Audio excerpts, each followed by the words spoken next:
Good afternoon. Thank you for joining us. We asked you here today to provide some updated information regarding the early morning homicide from Sunday, the 25th, the year 19th and 0. Addressing you today would be Chief Ewens, and then also available for any additional questions would be Assistant Chief of Operations Stilley and Commander of our investigators, Miller. As usual, if you have any questions, please hold them to the end of prepared statements. And with that, Chief Ewens. Good afternoon, everybody. The purpose of this press conference is to provide an update into the homicide which occurred in the area of 19th Street and O Street Sunday morning. On September 25th at 12:06 a.m., the Lincoln police officers responded to a report of a male who had been shot in the alley near 19th and O Street. A firearm and 2 different calibers of shell casings were located at the scene. Officers in Lincoln Fire and Rescue medics located a male suffering from multiple gunshot wounds to the head and upper body and attempted life-saving measures. Tragically, the victim, identified as 33-year-old Robert Brandon of Omaha, was declared deceased at the scene. We've been working with the family of the victim. Our condolences go out to his family and friends. Due to the hard work of our responding officers, investigators, and crime scene technicians, we would like to announce the arrest of Rasta Fletcher for the murder of Mr. Brandon. He was lodged today for first-degree murder. At the scene, investigators scoured the area for surveillance video and were able to locate several that captured the shooting. The video shows the individuals encountering each other behind the local business in the alley. Mr. Fletcher produced a firearm and began firing at Mr. Brandon. Mr. Brandon went to the ground. Mr. Fletcher stood over him and at close range fired once more at Mr. Brandon. The suspect then fled south from the scene. The reason behind the violent encounter is unknown at this time.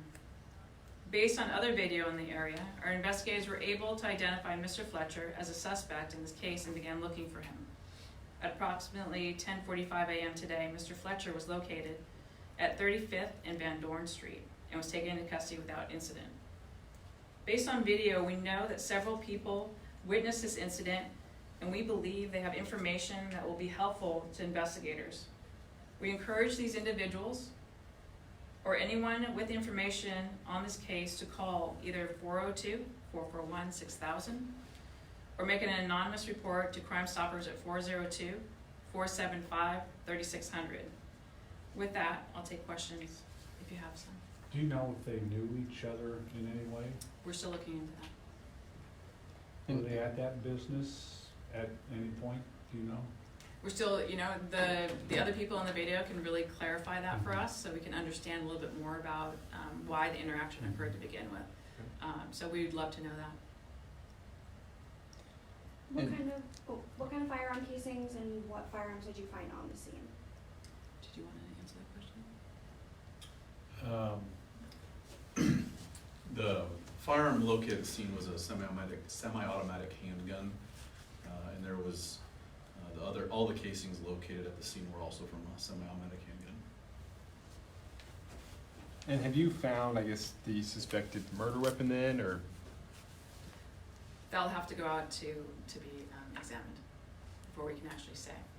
Well, I guess, if there's 2 casings, have you found the second weapon that was involved? Possibly a second weapon. So when he was picked up, he did not have a weapon with him this morning. So we only can speculate at this point, in which we really need to get the forensic back, so we can actually say definitively.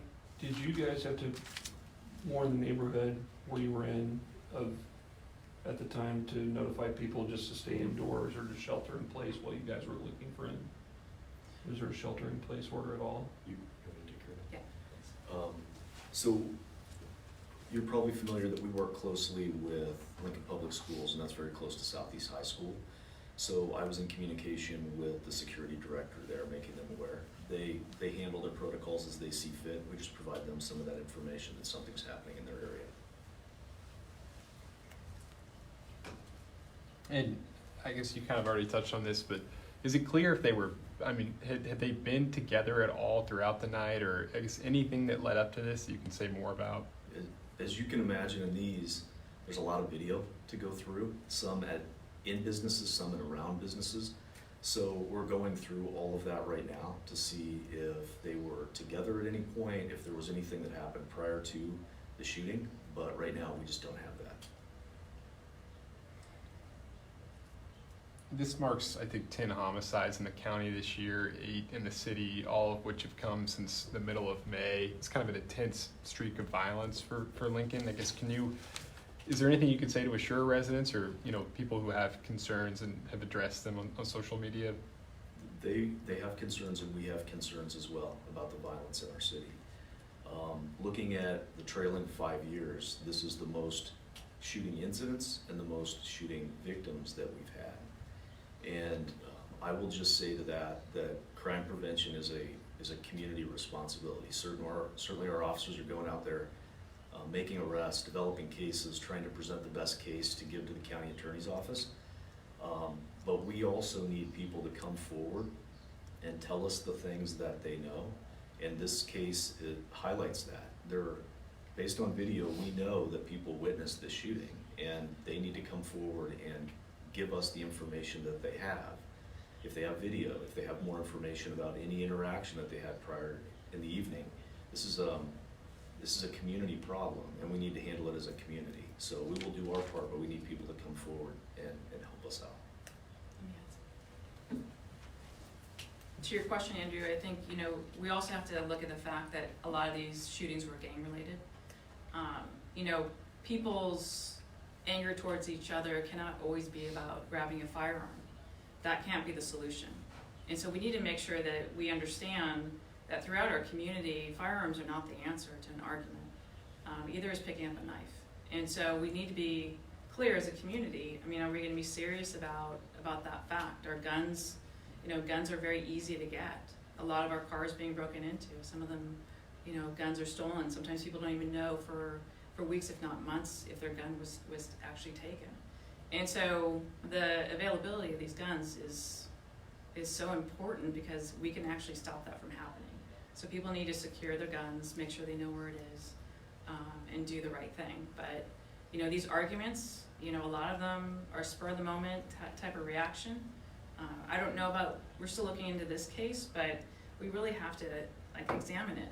We try to deter as much as we can when it comes to gangs because our gang unit is working around the clock with other cities. And so if we can stop that violence from even happening before we know it's going to happen, then that's a huge win. And so anyone that has information about that, we want to stop it before it starts. And so that's an important aspect that people need to understand.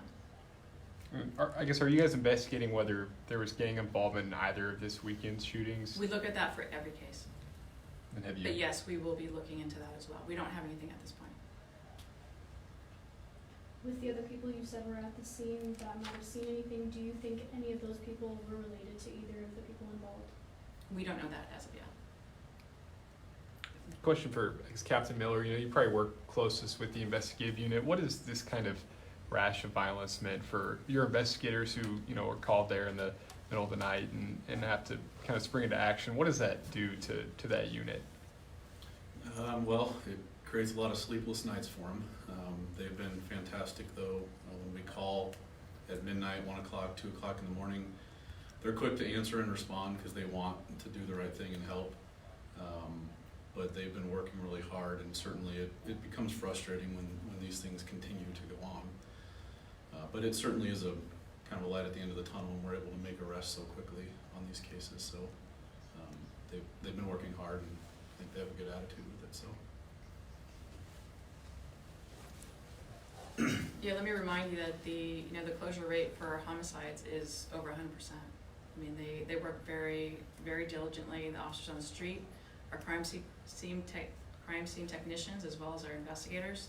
It's a lot of hard work, and it takes many, many hours to get to that point of prosecution. Any other questions?